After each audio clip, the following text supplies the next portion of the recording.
como Dios, nadie como Dios. Estamos aquí de plácemes. Tenemos, por gracia de Dios y por diosidencia, a Pablo Moreno. Pablo Moreno es un director de cine y guionista, es español, está especializado en películas basadas en historias de personas que nadaron en contracorriente. Pues se destaca su actividad como empresario, creando su productora Contracorriente. No sé si ha cambiado de nombre. Stellarum. Él es conocido por películas como Un Dios Prohibido, por la película Poveda en el 2015, Luz de Soledad en el 2016, Red de Libertad, impresionante, en el 2017, Esclavos y Reyes, esta película que estamos promocionando el día de hoy, y Petra San José, que viene para el próximo año. Vamos a mirar, a compartir una partecita del tráiler de la película para que las personas vean de qué es lo que se trata. ¿Qué es eso? Un anónimo. Habla de Claret. ¿Ese no era un fraile de la camarilla de la corte de Isabel II? La vida de Claret y el reinado de Isabel II han sido salvajemente adulterados. La verdad ha de abrirse camino. El que quiera ser grande entre vosotros será vuestro siervo, de la misma manera que el Hijo del Hombre no vino a ser servido, sino a servir.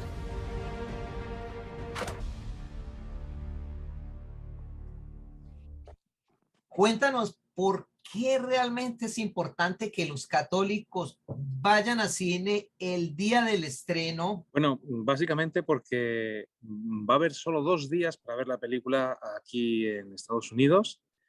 Necesitamos que toda la gente que quiera ir a verla pueda ir a verla ese día.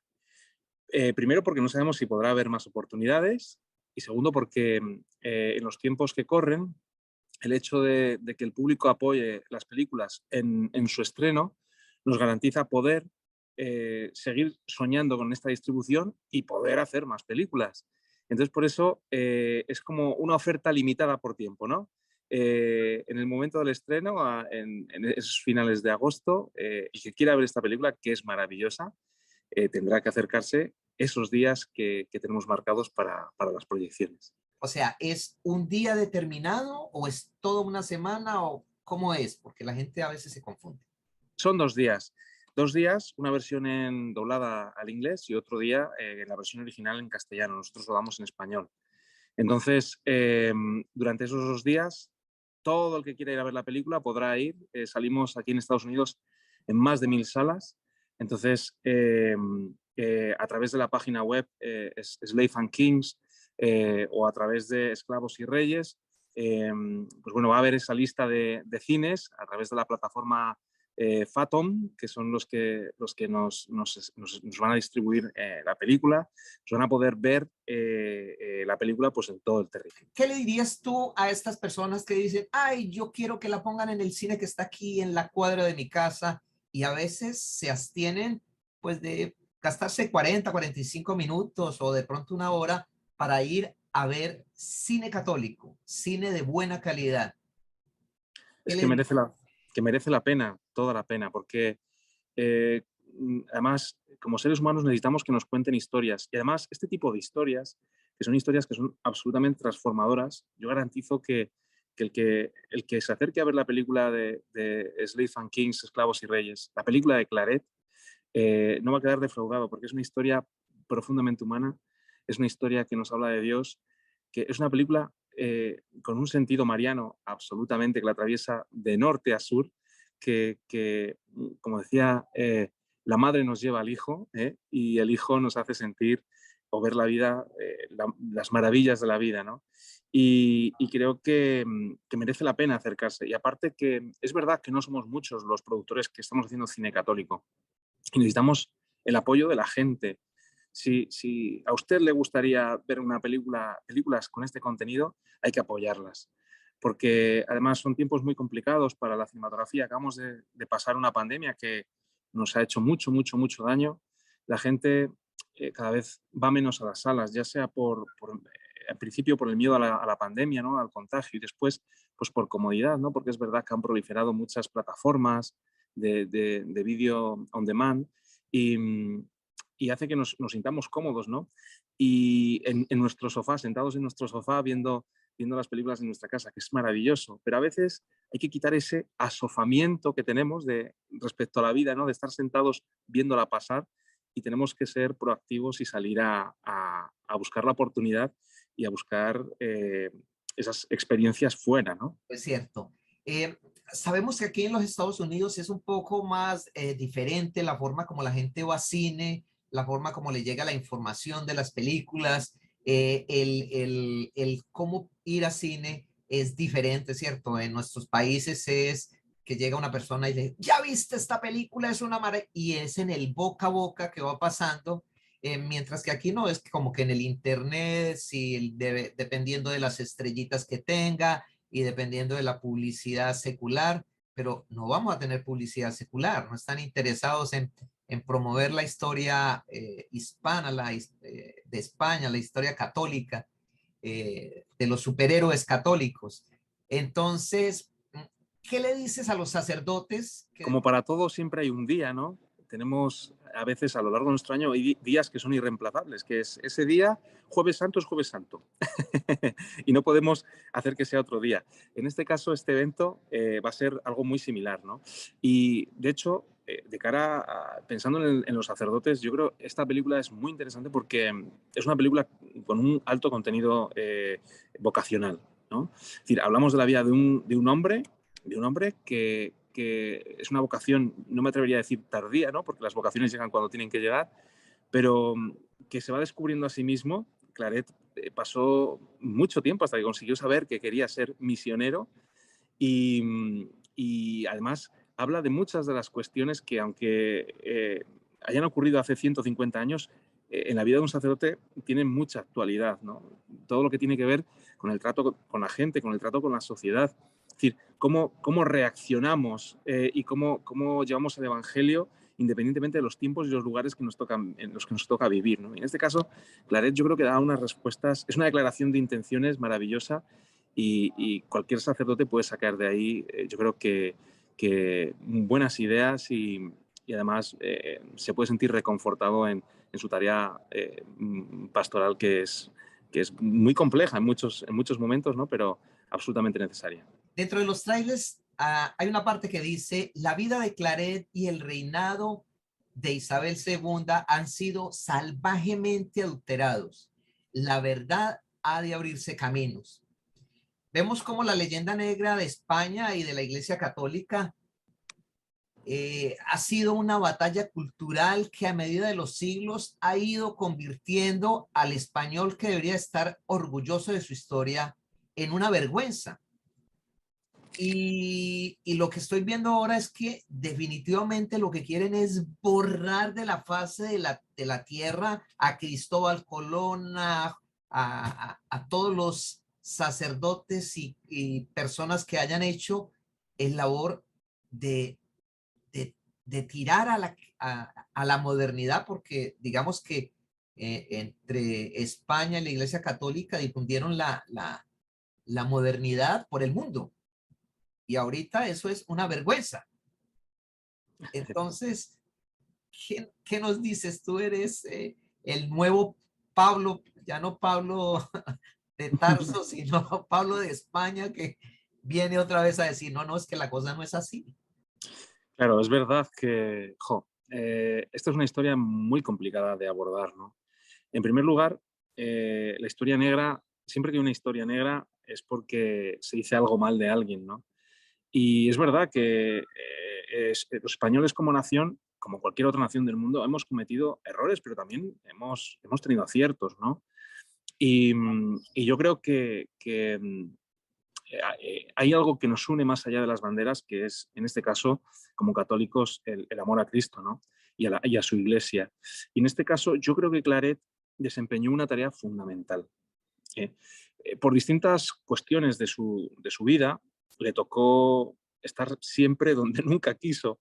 En primer lugar, nunca quiso ser arzobispo en Santiago de Cuba, donde realmente vio la miseria que que como nación estábamos provocando a las gentes con leyes muy lasas, con la permisividad en el ámbito de la esclavitud, aunque había pueblos que estaban todavía mucho peor, con el tema del racismo. Y después le tocó estar con una reina, o sea, ser confesor de una reina, estar enjaulado, un tipo que quería predicar el evangelio por el mundo, estar con la gente, le toca estar en la corte y encima lo tachan de manipulador, de alguna manera de influir en la reina, de provocar distintas elecciones de obispos, etcétera, etcétera, etcétera. Pero no fue cierto. Eso entra dentro de esa historia negra. ¿Qué ocurrió? Que Claret fue tan revolucionario en el siglo XIX, yo considero que es el gran apóstol español. Tocó o metió el dedo en muchas llagas, por lo tanto tenía muchos enemigos. ¿Y qué ocurre? Que sus enemigos sabían lo que hacían y reescriben toda su historia, toda su vida, y reescriben todas sus obras. Todas las historias negras empiezan así, por un conflicto de intereses, ¿no? En este caso, Claret era alguien demasiado popular, demasiado... has hablado antes del progreso, estoy absolutamente de acuerdo, porque las ideas de Claret eran muy revolucionarias. Se le considera el patrón de los inventores. Y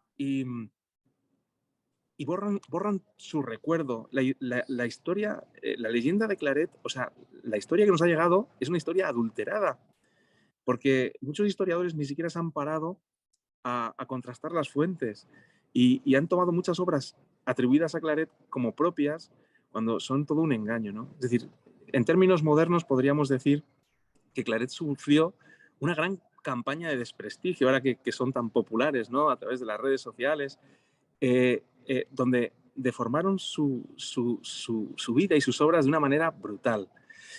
Pero bueno, hubo quien se dio cuenta de ello, y en este caso yo tomo la historia que es real, de un historiador, de un escritor español, que es Azorín, que es muy popular en las letras hispánicas, que era ateo, no era sospechoso de ser católico, ni de estar interesado en la posición de devolver la dignidad a Claret, pero descubre el engaño en los años 30 del siglo pasado. Y es maravilloso, porque fue el primero en darse cuenta que la vida de Claret era mucho, mucho más interesante, mucho más brillante, mucho más novedosa y apasionante de lo que nos estaban haciendo vender, ¿no? Y lo que nos estaban vendiendo. Entonces, pues bueno, como cineasta, ¿qué me gustaría con esta película? Pues aparte de que la gente disfrute y conozca la historia de Claret, que provoque una reflexión, porque a veces nos llegan historias y no contrastamos suficientemente bien las fuentes. Y damos por válidas historias que no son válidas y agrandamos el bulo, ¿no? Entonces, yo creo que la vida de Claret en este caso nos da una lección, ¿no? En ese sentido, y creo que hay que ir en busca de la verdad, ¿no? Y la verdad al final, como dicen uno de nuestros personajes, la verdad se abre camino. Seminarista, pero ¿y la fábrica? ¿Y todos tus logros? No vengo aquí a por dinero, ni por placer, ni por honor.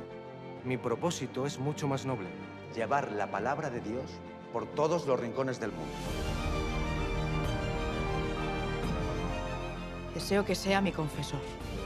Esta gente tiene que saber cuáles son sus derechos. Su ideario se está extendiendo como una plaga. Ellos debían de saber cuáles son sus derechos y nosotros en la actualidad deberíamos de saber cuál es la historia real. Bueno, nosotros habíamos trabajado en el año 2012 con los claretianos en una película que se llama Un Dios Prohibido, que habla sobre el martirio de la comunidad claretiana en el año 36, en la Guerra Civil. No me gusta mucho el lenguaje belicista, pero sí que me interesaba contar esta historia porque me gustaba la idea de por qué esta gente murió y no quién los mató, ¿no?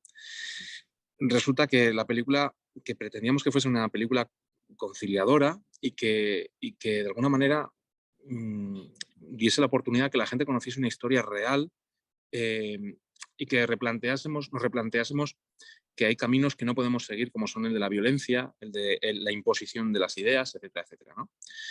Pues a raíz de esta película, unos años después, hablando con los claretianos, dijimos, oye, hay que hacer una película sobre Claret, que tiene una historia detrás que es muy interesante, muy potente. Y así fue. A comienzos del año 2019 empezamos a investigar el tema y en los primeros momentos yo me di cuenta que estábamos detrás de una historia que merecía la pena, muy complicada, porque en el trabajo de documentación prácticamente todo lo que encontraba hablaba mal de Claret y yo decía, aquí hay gato encerrado, aquí hay algo que no cuadra. Y a medida que fuimos, tanto mi equipo como yo, investigando y viendo las posibilidades que tenían, más nos dimos cuenta que la vida de Claret era necesario contarla. Yo no sé por qué hay esta persecución que estamos sufriendo en algunos ambientes los católicos. Eh, yo creo que, como todos los momentos, pensando también en los momentos iniciales del cristianismo, es momento de hacer autocrítica y de pensar, ¿no? Es decir, porque es posible que nosotros muchas veces como católicos no hayamos abrazado al otro, ¿no? No hayamos recibido al otro como al propio Jesucristo. A veces hemos sido excluyentes, pero otras veces es verdad que el mensaje católico es demasiado rompedor, ¿no? Y yo creo bueno, que hay muchos sectores eh, a los que no interesa escucharlo, ¿no? Yo creo que esta película, que la hicimos pensando en un público general, un público para todo el mundo, es decir, uno no tiene que ser católico para ver esta película. Es decir, uno puede tener el ideario, tenemos muchos amigos en España que vieron la película y no son católicos y les gustó. Y llamó algo en el interior. Yo creo que prendió en muchos corazones, prendió la curiosidad por conocer un poco más, por acercarse un poco más, ¿no? En este caso, la figura de Claret nos lleva a la iglesia, al corazón de la iglesia, ¿no? Y creo que es interesante. Y hicimos la película no pensando en quienes habían desprestigiado a Claret, en quienes lo habían vilipendiado, sino en una clave positiva, es decir, fijaos lo que Claret hizo, ¿no? No nos apetecía hacer sangre con toda esa persecución que sufrió, fue brutal. Nos interesaba saber que este tipo es un héroe moderno, es un sacerdote que dio su vida por llevar el evangelio de la manera más ardorosa y más pasional posible. Entonces, es interesante la pregunta que me lanzas porque yo creo que no tiene una sola respuesta, sino que provoca una reflexión, ¿no? Y yo creo que nosotros con la película lo que pretendemos es eso, ¿no? Es que la gente reflexione y que se pueda hacer una lectura creyente de la vida, del momento que nos toca, ¿no? Es decir, joder, si estuviese Claret hoy, ¿cómo afrontaría esta situación, ¿no? Y hay claves, ¿no? Y las claves, además, son sencillas de obtener porque todas parten del mismo sitio, ¿no? Tenemos un evangelio que es maravilloso y que nos da, pues, yo creo que muchas claves, ¿no? Es absolutamente atemporal y que podemos aplicar en distintas épocas. Uno se pregunta, bueno, pero ¿por qué lo que está dando plata es todo lo antivalor, ¿cierto? Todo lo que lleva al suicidio, al odio, al egoísmo, al antipatriotismo, al sexo, a la violencia, al dinero fácil, a la droga, a todo lo que sea valores anticristianos, el divorcio, bueno, lo que sea. ¿Y por qué a un Pablo se le ocurre hacer cine contracorriente? Pues por eso mismo, porque como cada uno es libre de ver lo que quiera, es decir, si hay películas que tienen valores más negativos y se siguen haciendo es porque la gente las ve. Entonces, yo no le voy a decir a nadie qué es lo que tiene o no tiene que ver, pero sí que puedo ofrecer una alternativa. Entonces, eh, queremos que nuestras películas estén en el mundo, ¿no? Y que la gente las pueda ver. Entonces, pero si a la gente no le damos la opción de tener una alternativa, nunca podrá comparar ni podrá tener estas películas. Entonces, creemos que nuestra visión y misión en nuestra productora es eso, es hablar de películas que sumen, ¿no?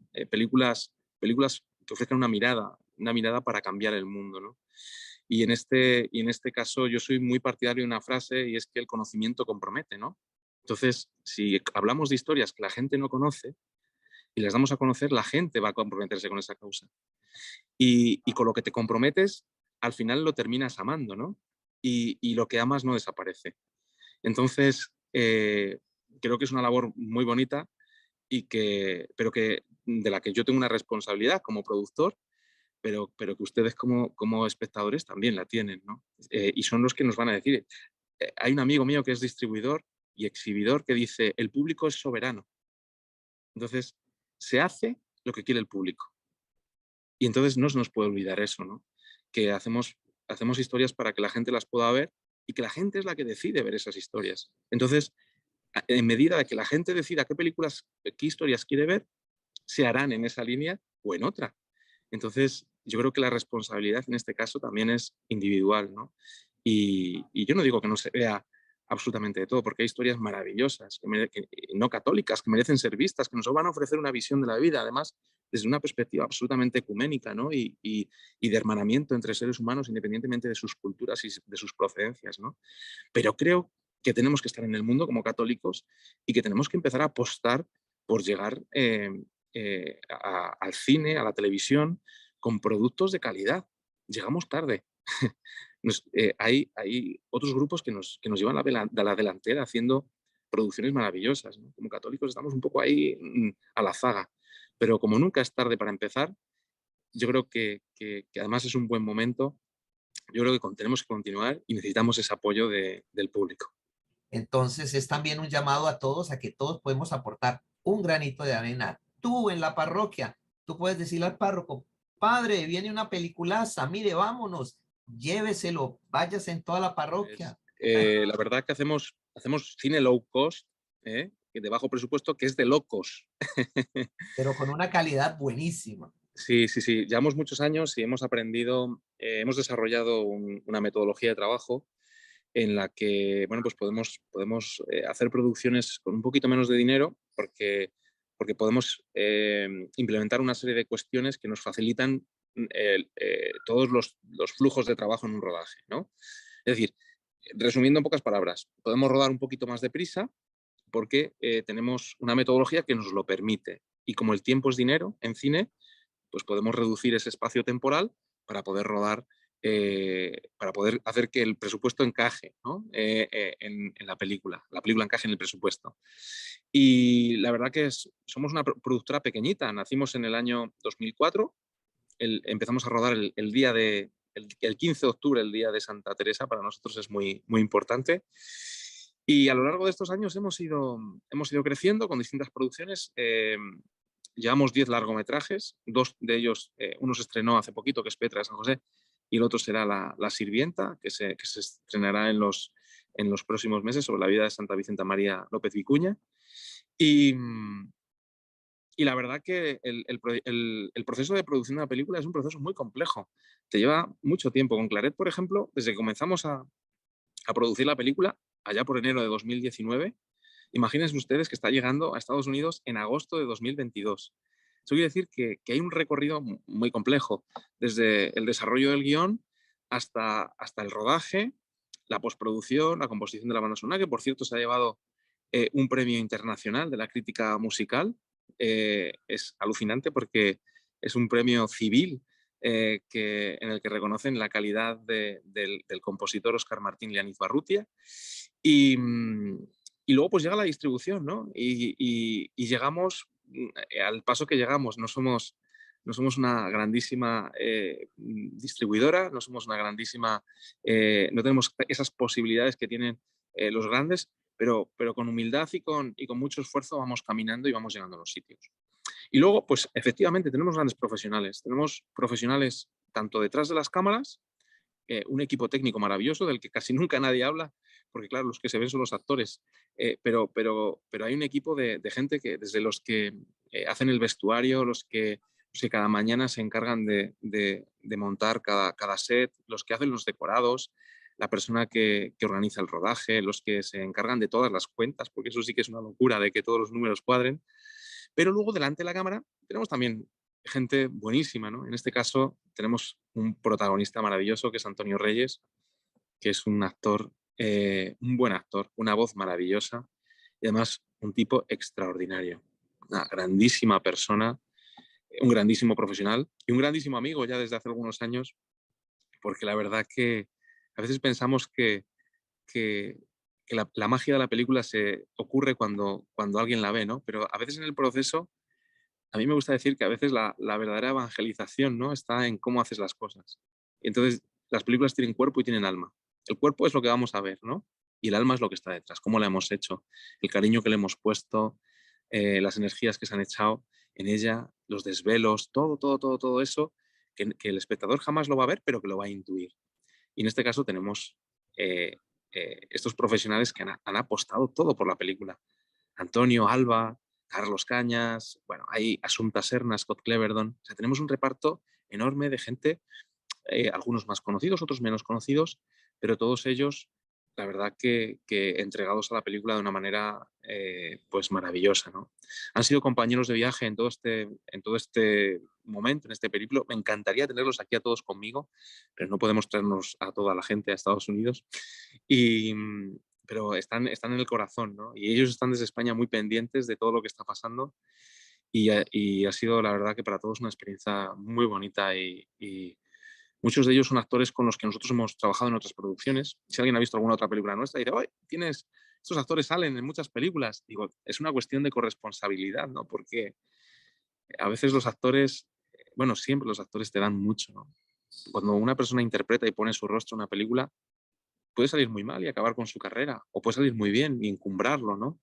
Pero ellos, en términos católicos, me gusta decir que dan un salto de fe, ¿no? Y se ponen en las manos de nuestro equipo y dan mucho, ¿no? Y a nosotros nos gusta en ese sentido ser corresponsables con ellos y tenerlos en cuenta para otras producciones. Además, como está la vida de los artistas, que es muy complicada, porque no todos los artistas son como los que vemos en Hollywood, ¿no?, en la tele, que viven a todo trapo, a todo tren, eh, con mansiones, ¿no? La vida normal de un actor es a veces una vida de esperar a un teléfono y de ir sobreviviendo poco a poco, ¿no?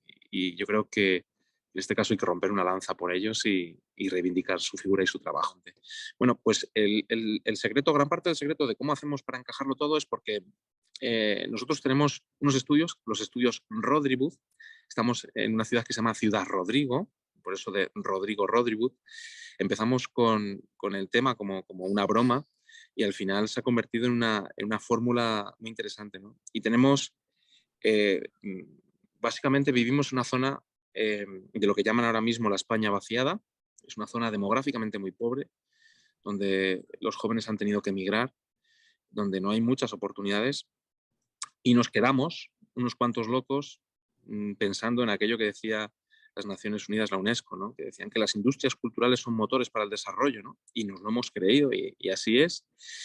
Y a raíz de todos estos últimos años trabajando por nuestra tierra, porque si quieres cambiar el mundo tienes que empezar por tu casa, pues hemos desarrollado una fórmula y luego tenemos un gran apoyo institucional que es muy grande, ¿no? Es decir, desde los hoteles de la zona, desde las instituciones, nuestra iglesia local nos apoya, nos abren las iglesias, nos facilitan a veces elementos que necesitamos, como pueden ser ornamentos del siglo XIX o elementos que son necesarios a veces para poder utilizar.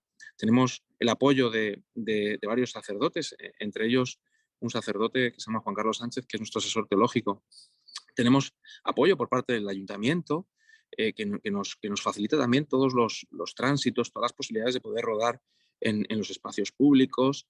Y luego, aparte, un gran equipo profesional de carpinteros, constructores, pintores, atrecistas, peluqueros, maquilladores, figurinistas, que trabajan en la zona, que trabajan con nosotros desde hace muchos años y que bueno, pues que al final hemos constituido una pequeña gran familia, nos conocemos todos muy bien y eso hace que trabajar sea muy sencillo, ¿no? Y bueno, pues el resto, yo creo que a veces decimos que también en el equipo técnico pues está la providencia, ¿no? Porque si no muchas cosas, a veces al no tener dinero pues nos jugamos, ¿no?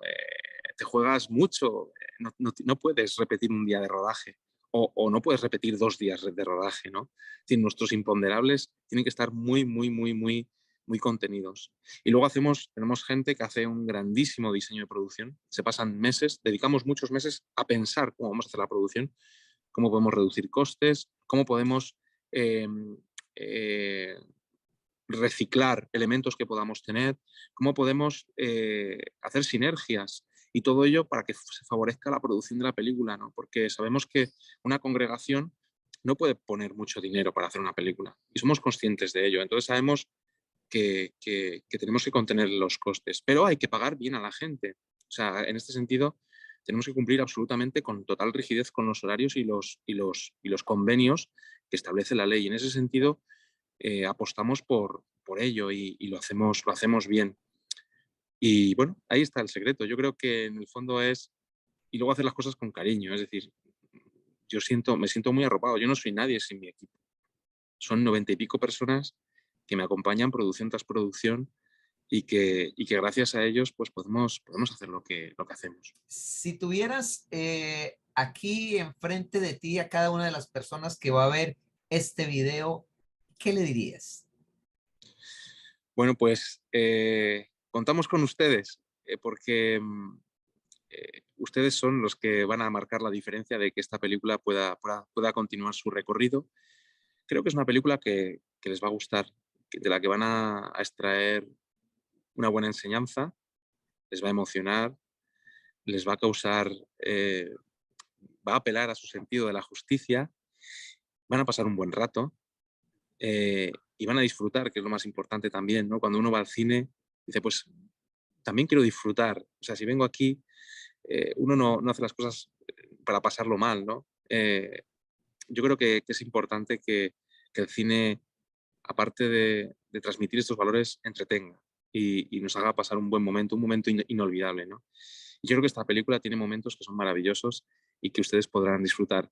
Y desde ya, les doy las gracias por permitirnos, solo el hecho de poder pensar en que van a poder ir al cine y que van a poder disfrutar de esa película, y el estar aquí, que es gracias no solo a ustedes, sino al público que les precede, pues simplemente pues eso, darles las gracias por adelantado, porque me parece que solo tengo que estar agradecido, ¿no?